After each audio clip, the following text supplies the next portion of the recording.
Welcome to the Tech Egg. Don't get scrambled. Enjoy the video. In this video, I will explain how to safely break a vitamin D ampoule. First, gather your materials.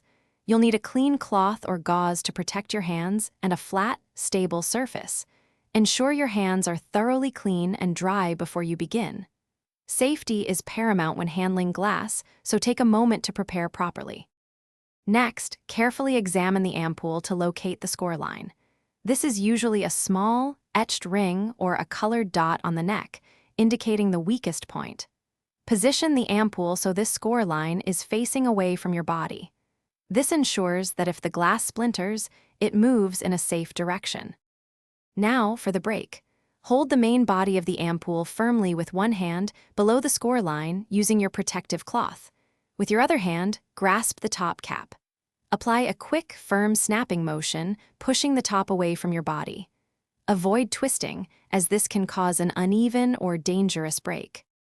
Once the ampoule is open, immediately and carefully dispose of the broken glass top in a sharps container.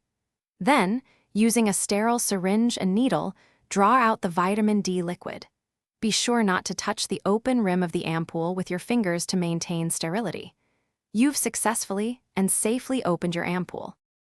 Thanks for watching. Consider subscribing if I helped unscramble your problems.